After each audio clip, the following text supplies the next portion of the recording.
Take that energy inside of us, knowing that Spirit is in everything, in and through and as us right here, right now. And as we feel that vibrant energy, let's stand together as a congregation and sing our opening hymn, Surely the Presence. Feel free to take one another's hand if you're comfortable doing so.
And we thank you, sweet Spirit, that your presence is here through and as us. We're so blessed this morning with the glorious blue skies, June 1st, the energy of summer that's here, all of creation bursting forth with life, with energy, with love. So we center ourselves this morning, sweet Spirit, calling to mind anything that might be holding us back, holding us down, any care or concern that we might have brought with us this morning, any upset, worry, sense of lack or littleness, limitation. We call that to mind right now, and we just let go. We surrender those thoughts, those feelings, those upsets. We surrender them into the hands of God, and we say, yes, Lord. I surrender. I surrender to your perfect good. I surrender to your highest calling. I surrender to be of service and to be in connection and community with one another. We know that this is true as we bow our heads and we surrender, living more as our soul and less as ourself, bringing the full soul fullness to this day as we know and affirm that our lives live and belong inside of you, Lord. And so it is. Amen.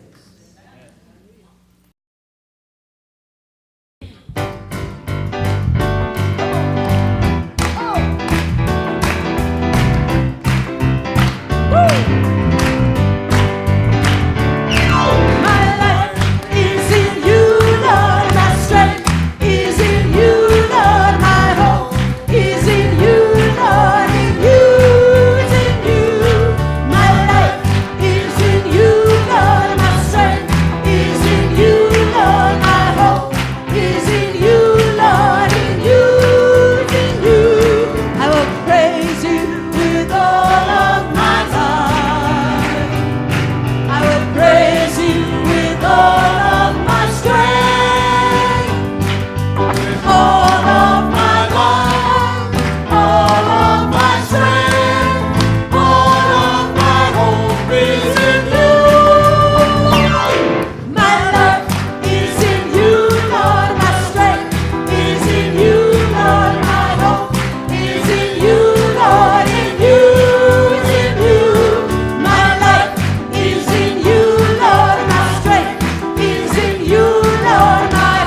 Good morning, everyone. Please be seated. Welcome to Unity on the River. We are a church of celebration, transformation, inspiration, spirit-centeredness, and joy. That is who we are. Take the vibration of that, the energy of that, as we say together this morning our vision and mission statement.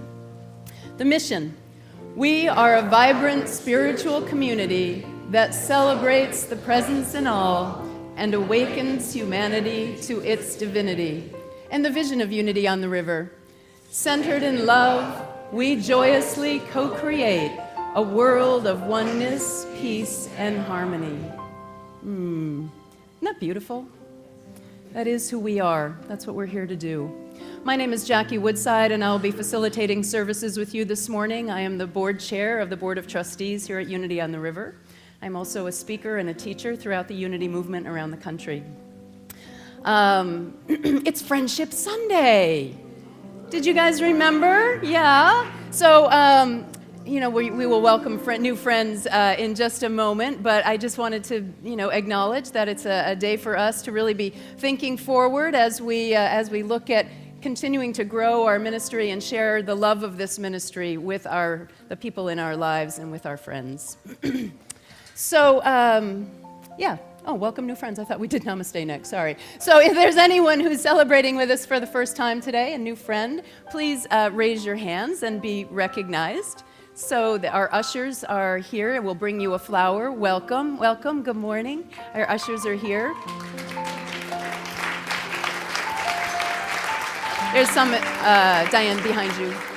Oh, and on stream. Sorry, Diane. So welcome and thank you for being here with us. We do welcome all paths to God, and your presence with us certainly enhances us. And we also want to welcome all of our friends who are watching us via live streaming this morning. I actually know I have a few of my friends from around the country who are watching this morning, so thank you for joining us, and God bless all of you for being here together. So this is the time in our congregation that we greet one another in love. In our congregation, we greet one another with the word Namaste, which means the divine in me beholds and sees and recognizes the divine in you. So I greet you this morning, Namaste, and may we greet one another in love.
I stand in the presence. I will be bringing you celebrations and invitations today. First of all, 1/2 hour after the service. We don't always know when we're going to end, so we put it that way. Jackie is facilitating dialogue, and this relates to the transition that we are going through. And what it is, it's an opportunity to share concerns, to talk about hopes for the future, and to be in communication as a spiritual family. And it should last about an hour. If you'd like to come, it'll be here in the sanctuary. Can I just say something else about that? So this is actually part of our planned transition.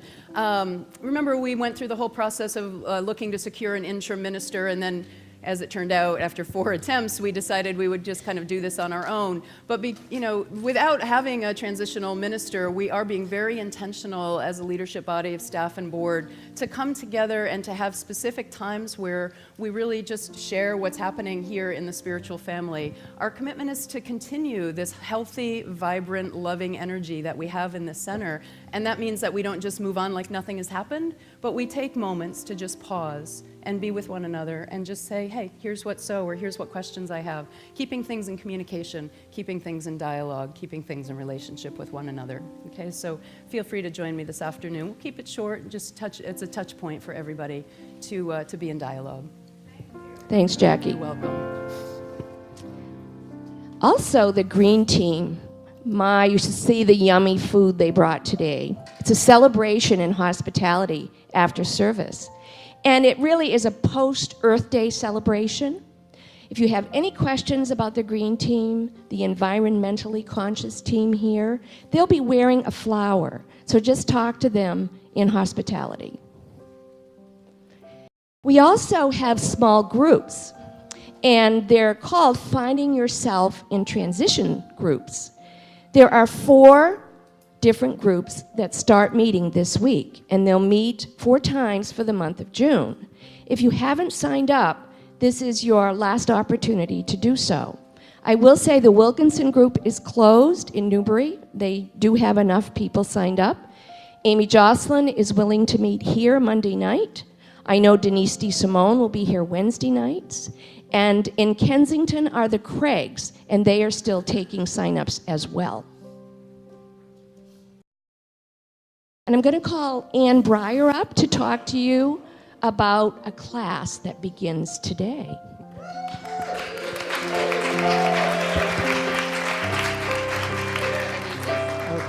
I stand in the presence. Along with the invitations that you have, there's another opportunity for 5 weeks to meet on Sundays after service for the art and practice of living with nothing and no one against you. It's a opportunity to be together, to work with really deep unity principles, and then go into a 21-day process where you work on your own ways that your ornery side and your joyous side have manifested. So please join me. If you like any information, be happy to share it with you right after service. We'll start at 12 o'clock in the transition room. Thank you.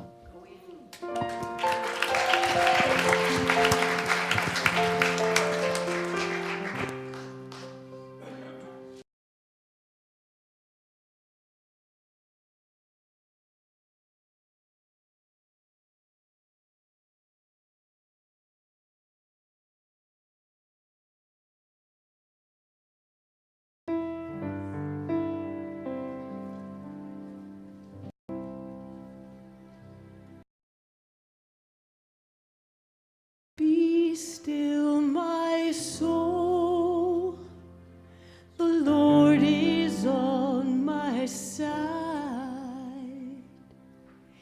Stand strong within that storm of grief and pain. I trust in my God to order and provide through every change. The faithful light remains. Be still, my soul, and rest with peace within. Through trying times that lead to joyful end.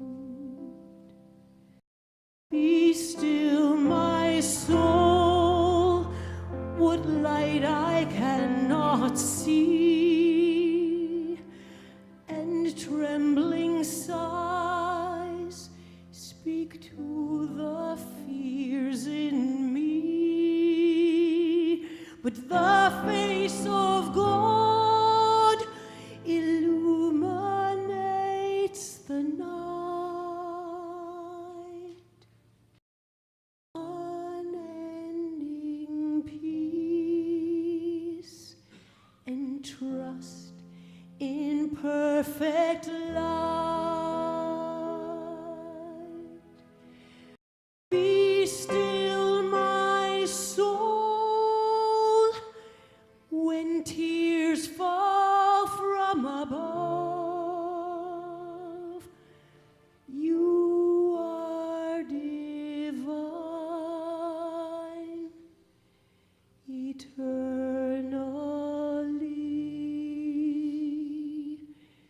in love.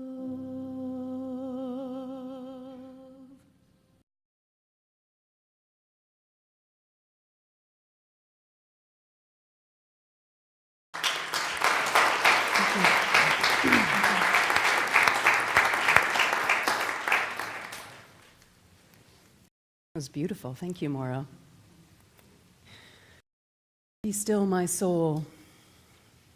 It's such a fabulous energy to that, isn't it? You know, my whole life has really been about understanding this interchange between self and soul. Really understanding what life itself is all about, and this juxtaposition of our humanity and our divinity. Knowing that we are, in fact, truly divine. We are in our oneness consciousness. We are one with God. And yet, I don't know, did you ever look around? Doesn't always look like that, does it?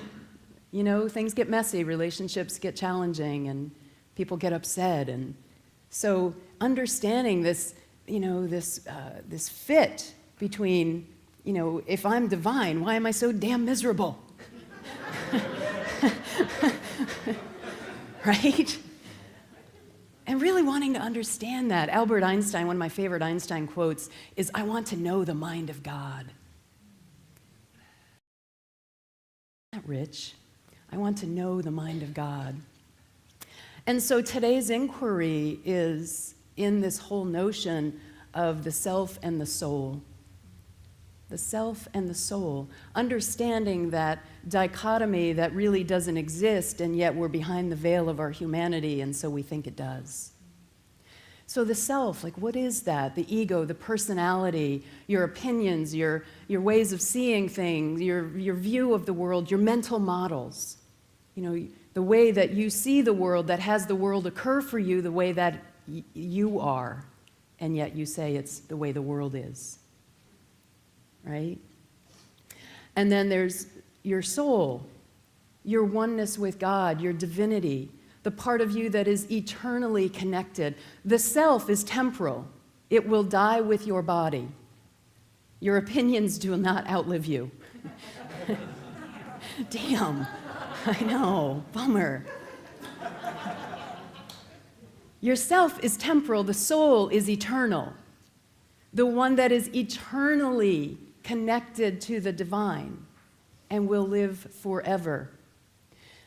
The self is that yammering voice in your head that's always narrating what's going on and having its stream of consciousness, and it reminds you of things that you have to do, usually at the most inopportune times, you know, and you don't want to be thinking about it. That's the self, this constant voice inside your head, justifying why you're right about the argument that you just had. The soul is quiet. It lives in grace. It's eternal. It's the oneness that we all know. The self is of the physical plane, right? Winning and losing and success and who's right and who's wrong and am I getting ahead? And physical comfort, don't forget that, right? You got to have that. Right? So the self is all about what's happening on the physical plane. Am I good enough? And am I measuring up? And how's that going? The soul is on the ethereal plane, the spiritual plane, the plane that we cannot see and therefore too often easily discount. We forget that we are, in fact, spiritual beings first, human beings second. So the self and the soul both live in this realm of consciousness, don't they?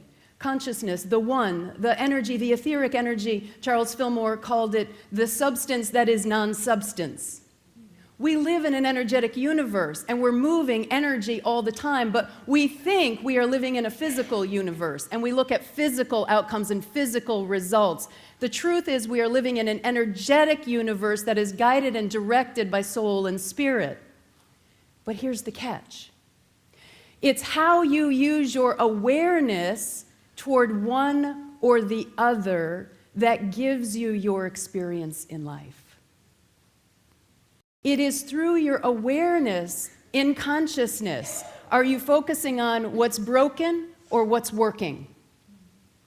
Are you focusing on the problem or why this problem is in your life so that you get to grow to be more of your God self on earth? So this dichotomy of self and soul, it dwells in the realm of consciousness. Last weekend, I had the opportunity within a few short hours to have really demonstrative experiences of both. I was in D.C. with my family. We were going to a wedding, and it was an evening wedding, so we had spent the day at the Washington Zoo, and we have a 9-year-old son, so we came back and it was, getting ready, or had some time before we got ready. So we have this unspoken rule in our relationship that whoever event it is has to manage the time on when we get there. Time is a big thing in marriages, right? Yeah, the big three, time, money, and I'm not going to talk about the third one.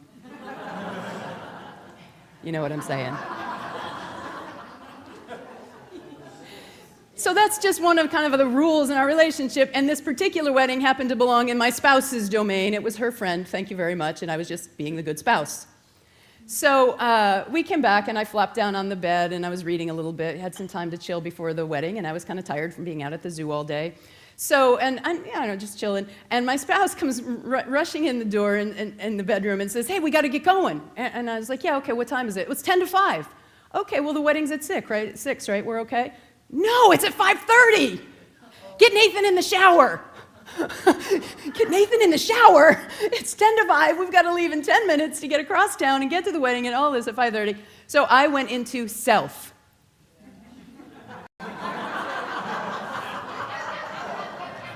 Do I need to say anything more? Right? I went into what's wrong here, and she said, what's her thing with time, and why can't she? Yeah, she's not, and why she's not reliable, and of course I didn't say any of that. Right? This is all in the realm of consciousness, right? Where my attention, my awareness was focused on what's wrong rather than what's working. Right, so we, hustled around, got us. We go out to get the cab. The cab is like right immediately there. We get there at 5:35 to be greeted by people saying, "Oh, we've decided to start at 6." Yeah. So I just got a good cosmic chuckle. It was all fine. I let it go. I had a great time. It was a beautiful, beautiful wedding. It was actually a Hindu-Indian wedding. It was really beautiful. Go look at my Facebook page. You can see pictures of it. With a deaf man and a hearing man, and they're two men and Indian. I mean, it was extraordinary. So we'd had this really, really lovely wedding, and it was just so beautiful. And somewhere throughout the reception that evening, I got a text message from the wife of one of my coaching clients and said, "Hey, he's not doing so well. He could really look to hear from you tonight." And I was like, this is bizarre. I've coached this guy for years. He has never once contacted me outside of business hours. I mean, just impeccable boundaries. And it's his wife, right? So I think, well, he can't be dead because she's telling me to call him. And she's not dead because she's texting me. What else could possibly be going on? So I've worked with this man's company for about 10 years. And I've coached a number of his staff, and his second in command in particular. I've coached him off and on for the last 5 years, and I'm incredibly fond of the man. So I go, and I see the text, and I said, "Oh, well, gosh." So I went to Heather, and I said, "Hey, I got to go check. I don't know what's the deal here." So I went outside, because I'm at a wedding reception. It was kind of loud. I went outside, and I'm in front of this beautiful mansion, and I sit down on the stone wall, and I call him, and he said, "Jackie, the guy who I've coached for 5 years was hit by a SUV on his motorcycle, and he was killed." And I was just like, oh my gosh. And in a minute, I had like 1,000 things in my head. This wedding's going on, I should get back there. I can't believe, what do you mean? He's dead, I didn't say goodbye, this is horrible. Gosh, I gotta take care of Dave, because this is really his thing, it's his guy, and his company, and what's gonna happen, and a million things. So in that consciousness, I awakened and I went to soul. And I don't know, said whatever I said, and we got off the phone. And as I put my phone away, I turned back and I just had this expansive moment of the beauty and the irony of life, right? I'm at this gorgeous wedding and people are celebrating and the music, and I can hear the dancing and the laughter and love and future and connection. And Dave and his company, and George is gone, and his wife and his kids, all in just a moment. And I thought, this is amazing. This is life, the richness and the fullness. And I went back into the reception, and I told my spouse what happened, and then I found the person that I had been talking to previously, and I sat down and I picked up the conversation right where we left off, and I completed that, and I had a lovely evening. And I thought, this is it. This is how the soul operates. This is how life is. You have your consciousness, you're in the domain of consciousness, and then life comes at you. You know, we're late for the wedding, and that's an upset, and then someone is dying, and someone's getting married, and you're being with all of it. There's an author, Michael Singer, who wrote The Untethered Soul. Do you guys know that book? Wonderful, wonderful book. One of the quotes in the book from The Untethered Soul, he says that the highest spiritual path is life itself. The highest spiritual path is life itself. And in my teaching, informed by the work of Dr. David Hawkins from Sedona, Arizona, I say our work in life as a spiritual being is to make our lives a living prayer. So not necessarily worrying so much about getting all of the spiritual practices right, but make your life a living prayer, moving through the world of consciousness, having your experiences come to you, and having your spiritual practice be responding with the highest consciousness to everything that is coming your way. Unlike I did when the time thing, much like I did with the experience. But it wasn't about me. It was, here's the thing, when you're living in the soul, it is the realm of grace. That's one of those spiritual notions that I've grappled with a lot. This notion of grace. What is grace? Is it something that you get? Is it something that you're given? And as I've worked more and more with it, what I'm beginning to see is that as you live more with your awareness and consciousness in the realm of the soul, that is the domain of grace. So there's no drama, there's no upset, there's just life and life unfolding. So our task is to use our awareness to move in consciousness to higher and higher ways. Does that make sense? So we can actually start just like right now. Let's practice a little bit. So just say hello to me. Hello. That was nice. You heard yourself. Did you hear yourself? Just try it again. Hello. Yeah, right? Now, say it silently, but listen to yourself. Did you hear it? Now say like, hey, how you doing? But silently. Did you hear it? That's awareness. That's the simplest awareness. But that is happening all the time, and when you're not paying attention to that happening all the time, it's running you. It's how it looks. I've watched some of you. When you're not aware to what's going on, it's running you. You're being lived by it. So it's that, oh, wait, I'm saying that they're an idiot because they have that opinion. What does that say about me? Awareness. I'm in the consciousness of they're an idiot. Yeah, so it's like, no, I'm the idiot, right? So our work then is to elevate in consciousness.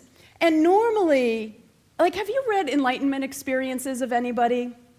Don't you notice that they often happen after like some near-death thing, right? So something wildly out of the ordinary happens and it wakes us the heck up. Like a little slap, like, oh, yeah, right, I should be more conscious of my consciousness, right? So I had an experience like that that I want to share with you, one of those like slap experiences where I got moved into awakened consciousness. And I'm telling you this story because I want you to get that when you're in the realm of grace, how it not only impacts you and your life, because that's nice, but it's not what it's about, but that when you are in the realm of grace, it impacts everything around you. So before my life as a full-time speaker and teacher, I was a full-time clinical social worker. And one of the things that I did, I had such a great career as a social worker, I really loved it. One of the things I did is, back in 2002, I worked with the Department of Children and Family Services to set up a transitional housing program for kids who were going to be aging out of state service. So they were still in foster care, they'd been in residential programs, and they were going to be aging out. When they turned 22, they're no longer eligible. And what do you do with those kids? Like, okay, see ya, right? They have a lack of skills, they have a lack of emotional stability, and yet they turn 22, the state doesn't fund them any longer. So I got hired to set up this program to help transition these men, to help them with their stability, to help them get hooked up with mental health services, to help them with employment and job services. And so these kids were between 18 and 22, and they're all young men, and they're all horribly traumatized and have had really, really difficult lives, and they're pretty challenging in terms of their behaviors. So I was there one day for a staff meeting, and we had one gentleman in the program, his name was Beck, and he had a very violent history, in fact, had almost killed someone with a baseball bat, a police officer.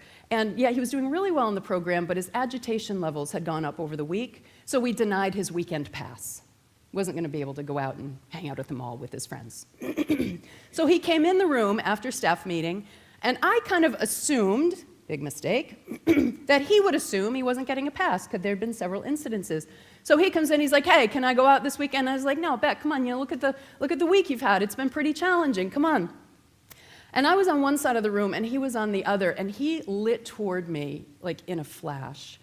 And I felt something, so the program director ran by me, went into the office, and dialed 911 very quickly. Well, he went by me, I mean, it happened in a second. He went by me into the office, grabbed the phone, and pulled it out of the wall. With his hand on the receiver, as I went into the office to intervene, he came to me, and he's 6'2", 195 pounds, standing over me saying, Jackie, what are you going to do now? You can't keep me from going out. What are you going to do now?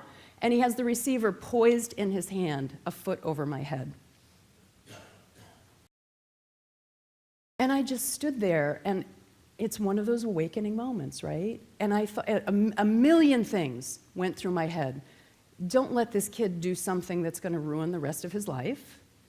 Don't let him pound my skull in because I would like my life to continue. Protect this staff. Protect these other young men.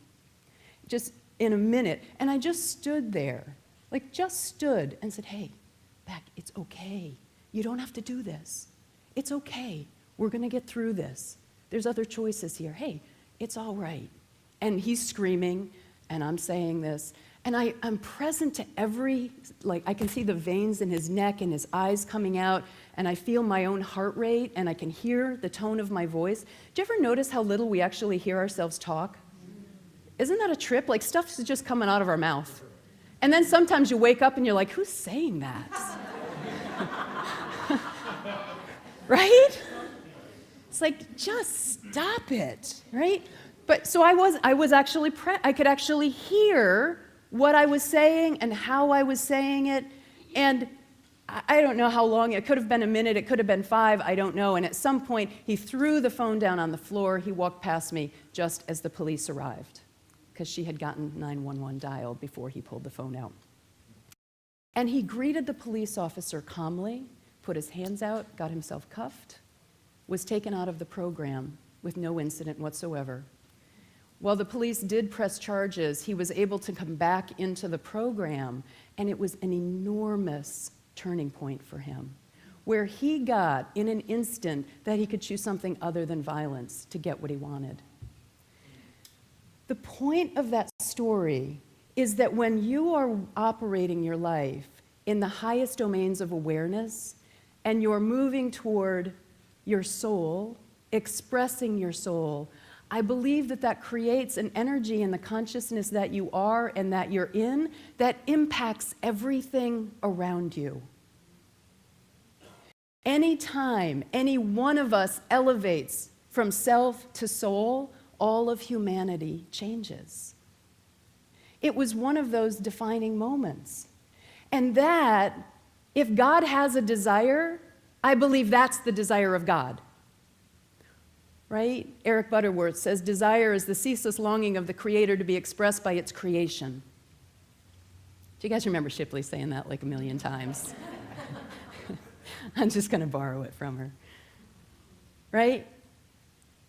Desire, the ceaseless longing of the Creator to be expressed as its creation. What that means is if God has a desire, it's for us to be living our lives more as our soul than as our self. But think about it. Think about it. Like, just play along for a minute. Imagine that, like, you're God, because you are, but let's just pretend. Right? So, like, imagine that you're God, and you're just kind of, like, bored, and you want to go see how humanity's doing. So, you just, like, walking down the street, and you just see somebody like, hey, how's it going? Oh, I don't know. I work too much, and just life is so hard, and I got so much going on. And, my marriage just isn't what it used to be. I don't think my spouse digs me any longer. And, I've put on 10 pounds. And God says, oh, right. Well, what about your friends? Are you enjoying your relationships? Do you hang out? You're having a good time with your friends? Oh, my friends, I just can't stand here and how busy they are. And nobody has time any longer. When my grandmother was little, people used to just stop by and visit. Nobody visits any longer. No, my friends don't have time for anything. And I can't stand. And God gets a little discouraged. And then he goes, oh, I know. What about nature? What about nature? Are you able to enjoy nature? What do you mean? It's black fly season. Mount Washington is so crowded, it's like being at a mall, and the winter was too long, and the summer's going to be too hot. So God, in all of God's wisdom, gets a little discouraged and moves on. But God, being the God optimist that God is, says, I'm going to try again. And God comes along, another human being, and says, hey, how it's going? And he's, oh, it's awesome! My gosh, life is great. Everything is miraculous. I have work that I love and people that I care about. And, my marriage just fills me and lights me up. And life is just great. Really? Yeah, I've got great friends. I'd love to hang out with them. I'd love to see them more. But gosh, they're just there for me. And they're steady. They're solid. I have a fabulous spiritual community. People that come together, laugh, and we have a great time. God is just dumbfounded. Well, what about nature? Nature's great. All of creation sings. Everything about life and creation and experience and nature, it's just everything is beautiful. And God leaves feeling very good about the future of humanity.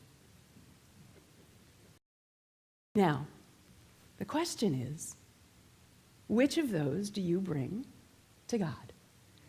Because the God that I'm talking about in this imaginary story is the person that you're going to bump into in fellowship in a few minutes. It's the people that you're going to see at your workplace or in your community tomorrow when you're out and about. It's the people that you're going home to tonight. So the question for us to dwell in is, where am I using my awareness from self to soul? How am I expressing myself? And most importantly, if given that you're always being used by something, what are you being used by?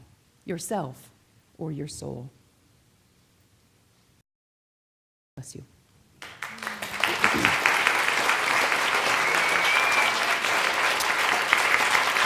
Thank you.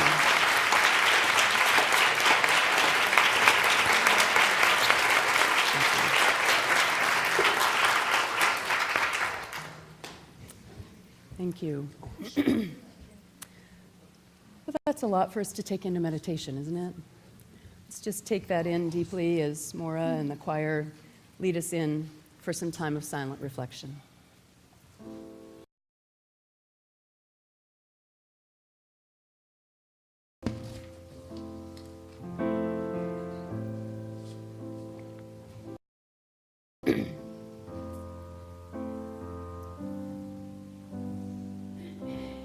We are connected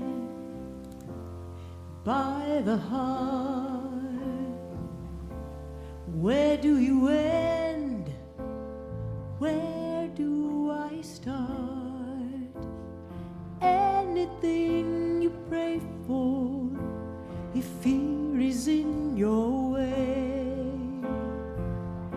I am here to listen to anything you need to say. Your prayer is my prayer too. Your prayer is my prayer too. Whatever you feel, I feel too. You're a part of me and I'm a part of you. Your prayer is my prayer too. My prayer too.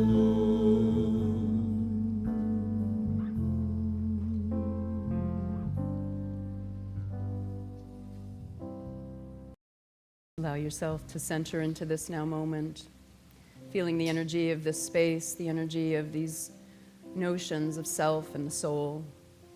Let's take a deep cleansing breath together to slow ourselves down and release.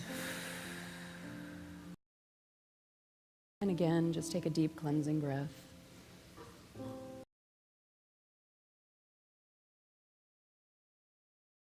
Notice that when you slow your breathing down, your body and your mind immediately follow suit, allowing your mind to come to stillness.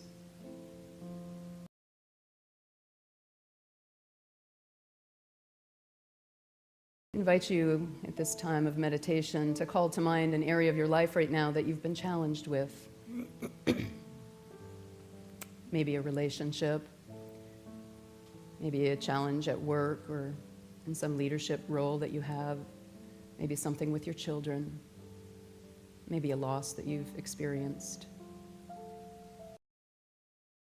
invite you to call that to mind, and then as you call it to mind, I invite you to just hear in that silent mind that we played with during the talk. I invite you to listen to the things that you've been saying to yourself about it.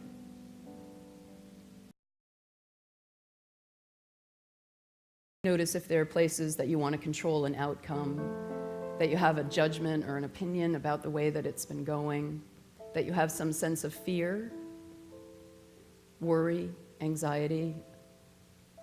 If there's some place that you feel slighted or unappreciated. And just honor and recognize those emotions and recognize they're in the domain of the self. Part of you that's always longing for approval. The part of you that doesn't wake up in the morning thinking, gosh, I hope I'm wrong about something today. So just notice that part of you, if it's present at all. Notice the language that it uses, the phrases that come with it. Just breathe into that. And release. Let's breathe in the soul and breathe out the self. Breathe in spirit.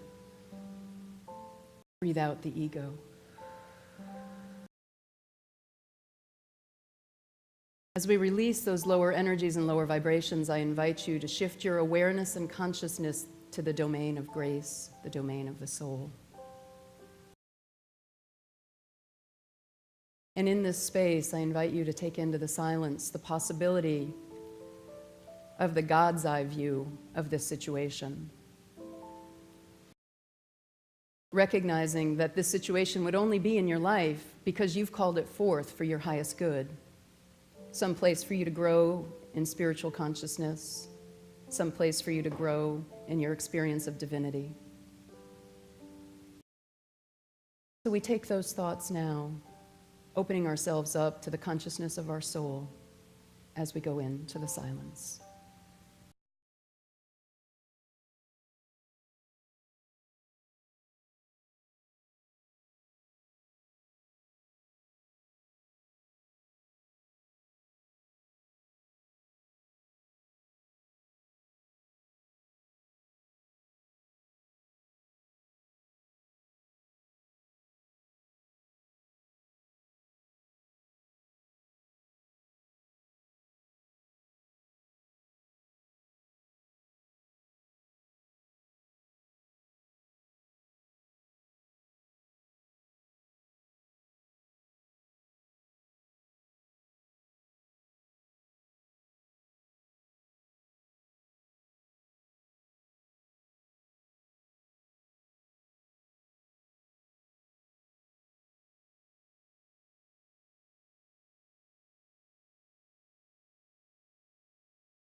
Notice the energy that we've created together.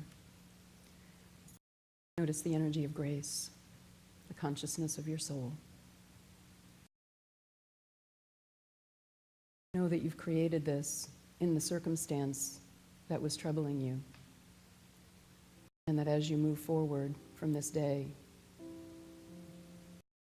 you can and you will bring the energy, the love, and the consciousness of your soul.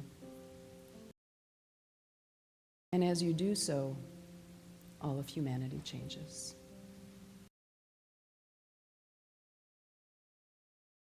Anyone have the prayer box in the back, please?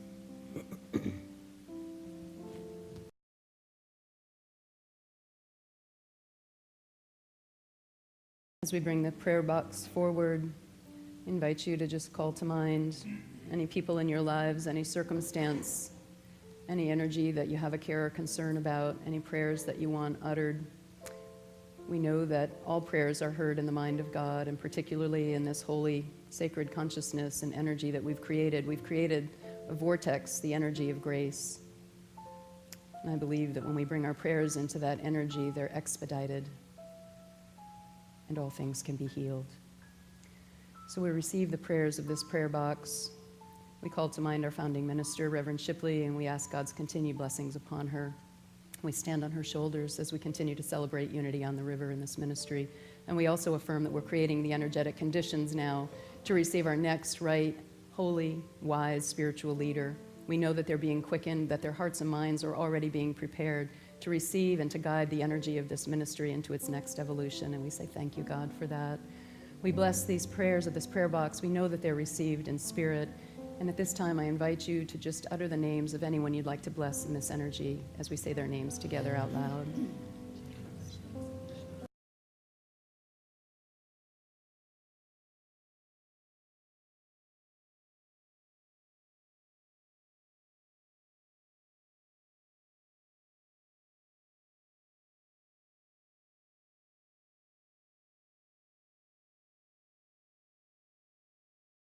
I hear the worries that are in your way. There's nothing I can do to take the pain away, but I'll help you reconnect with spirit deep inside. Angels wrap you in their love, and spirit will be your guide. Your prayer is my prayer too. Your prayer is my prayer too. Whatever you feel, I feel too. You're a part of me and I'm a part of you. Your prayer is my prayer too. My prayer too. Your prayer is my prayer too.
Beautiful.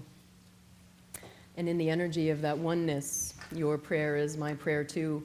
Today we're doing some special recognition of our green practices, caring for the mother that we all live on and inhabit, caring for our environment and caring for our mother home. So in your bulletin this week, there's a little green piece of paper called Congregant Green Wisdom. And the green team is interested in collecting tidbits of practices that you might have that are sustainable for the earth. Things that my family does, certainly composting is one of our green practices, but freecycle.org of really giving and exchanging things for free that you no longer need or things that you want, reducing our consumption. So I invite you to take this out, and if you have a pen with you, feel free to jot down your green wisdom for the day.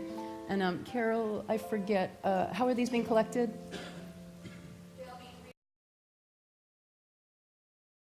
After service. Okay, so don't put this in the offertory, but fill it out between now and the end of service, and there'll be people at each door to collect your green wisdom from the green team. They've really been putting a lot of thought and energy into our sustainable practices here as a community together. So let's band together and do this. And thank you, Green Team members, for your work and your commitment to our Mother Earth and to our community in this way. So I really appreciate that. This is the time in our service that we collect our tithes and offerings, but before we do that, I'd like the chaplains, if you could please be recognized. We do offer chaplains at every service. If you could please stand.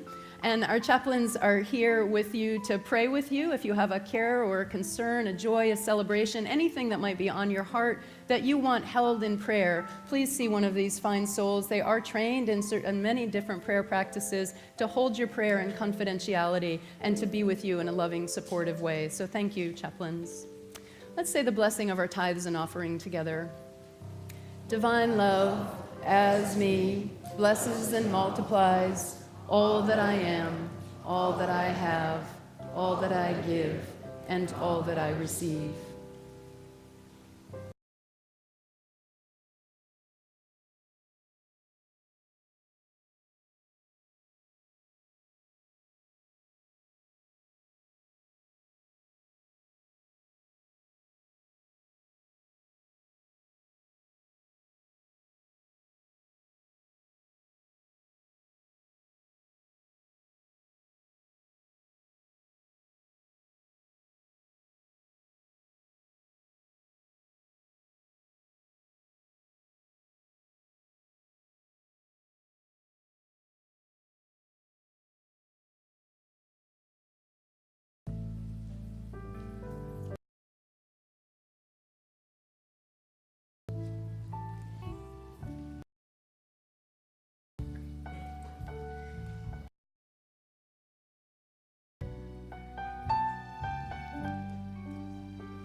We receive these gifts knowing that they've been given in the state of grace, knowing that each and every one of us, recognizing this ministry and what the ways that it feeds and touches our soul, the ways that it changes humanity.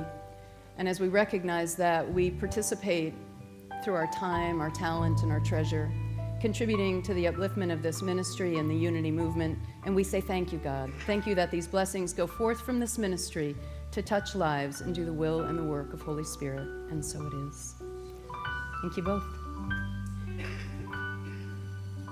Carol, you want to come on up?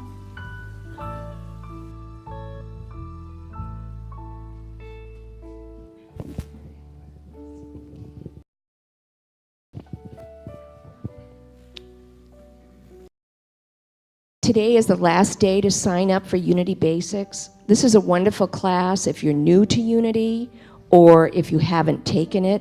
It's also a requirement for membership. You'll get to learn more about Charles and Myrtle Fillmore and the foundation of Unity.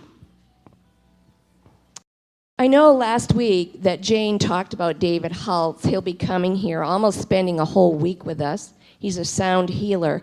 This is something new. There's no place like Om. And this is to introduce his sound healing, and I understand it's to learn about integrating the physical, the mental, the emotional, and the spiritual. So if you want to come, it is Thursday, June 12th.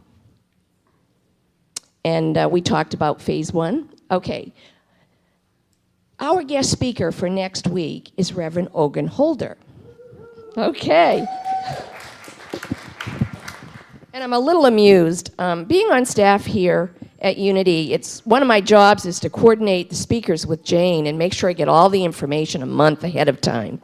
Well, Ogun said he's going to talk about summer lovin'. And I couldn't really get any more than that.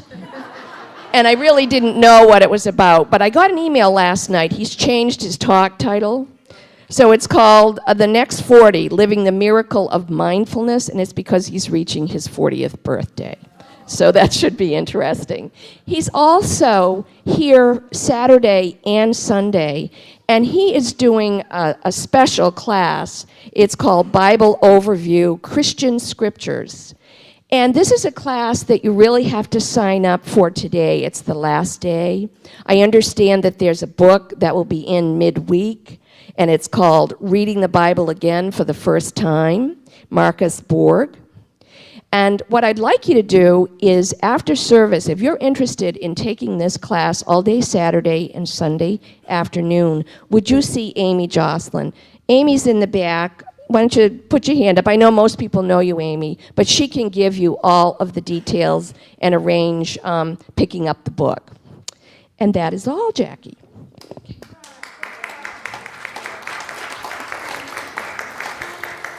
All right, great. So we just want to be grateful for all of the people that come together. You know, we do a pray-in before services on Sunday mornings before services begin. And I just have to tell you, the circle is so large. It looks like this big amoeba because we are trying to, fit everybody in this circle. But, thanks to the music team and the choir and the Sunday service coordinators, and really appreciate that. And the Board of Trustees. If anyone on the Board of Trustees is here, if you would please stand and be recognized.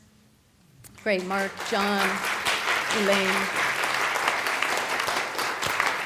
And as I said earlier, I am the board chair of the Board of Trustees. So if there's anything that you have a question about or that you want to come and see a board member about, please do so. And I invite you again to hang around after church today and come and be in dialogue as a spiritual family. And Brian and Maura, I think you all have some more music. Brian. All right, Brian Dozier. Brian. I want to thank Tammy on the back doing sound. She's covering when Brian's up here.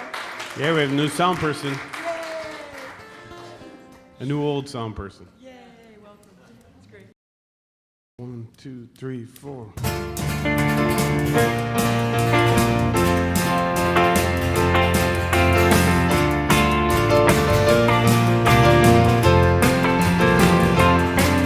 When you pass through waters, I will be with you.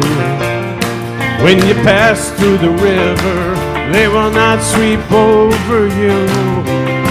When you walk through the fire, you will not be burned. Oh, fear not, for I have redeemed you. I have called you by name, and you are mine. Fear not, for I have redeemed you. I have called you by name, you are mine. You are mine.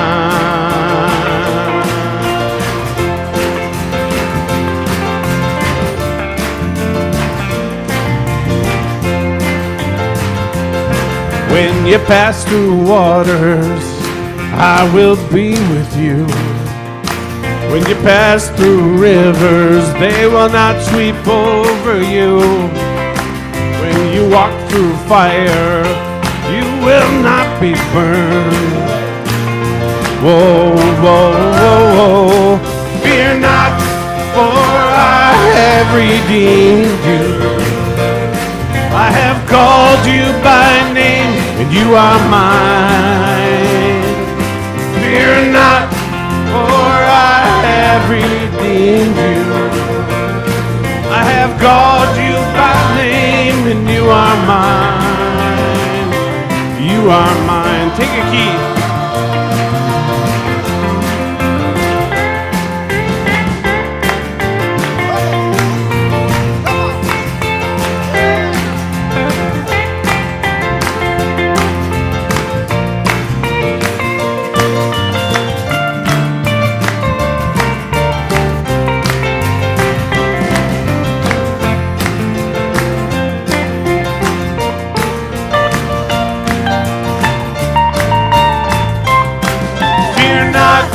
For I have redeemed you.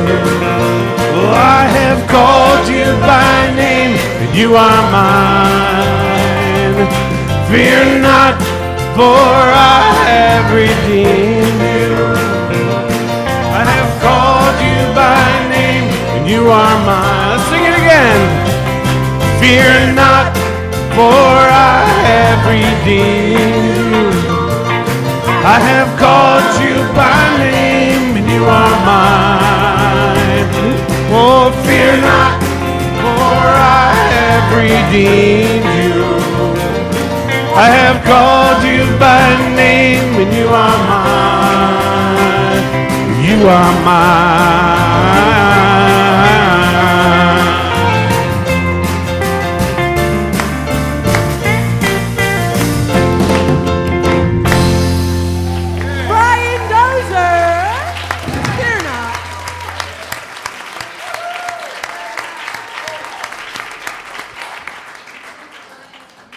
Welcome in our youth and family ministry. We are walking at the light of God. We are walking at the light of God.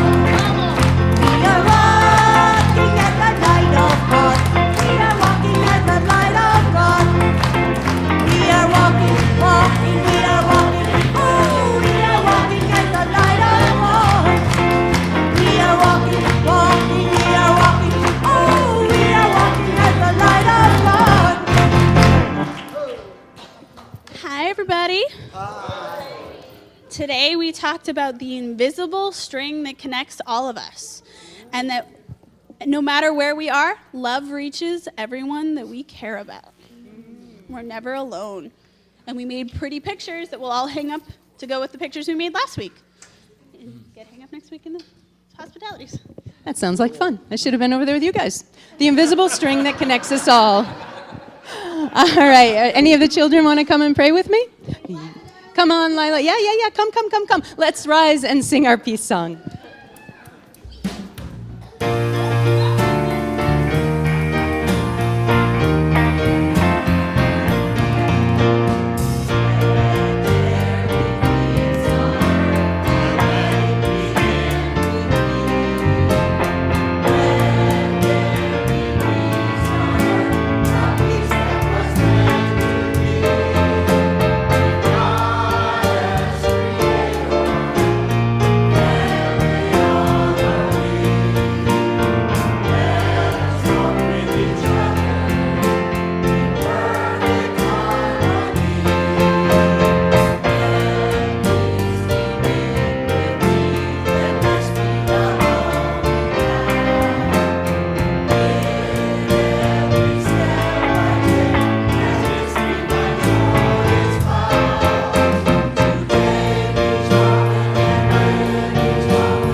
Let us move forward from this day, bringing more of our awareness to our soul as we move forward, being our God self on earth.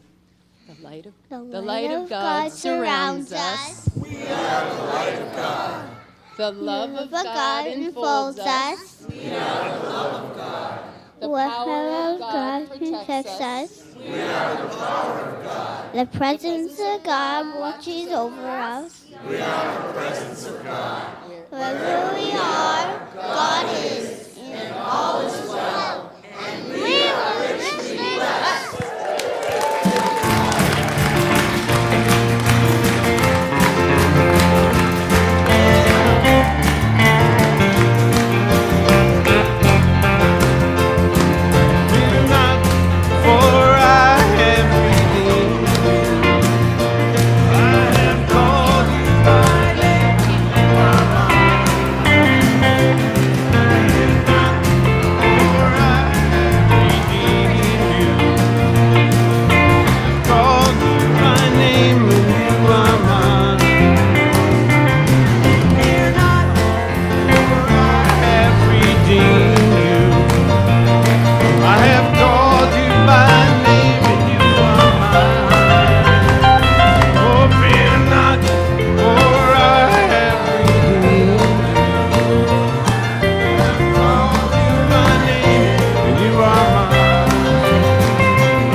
Give it up for Maura Lynch.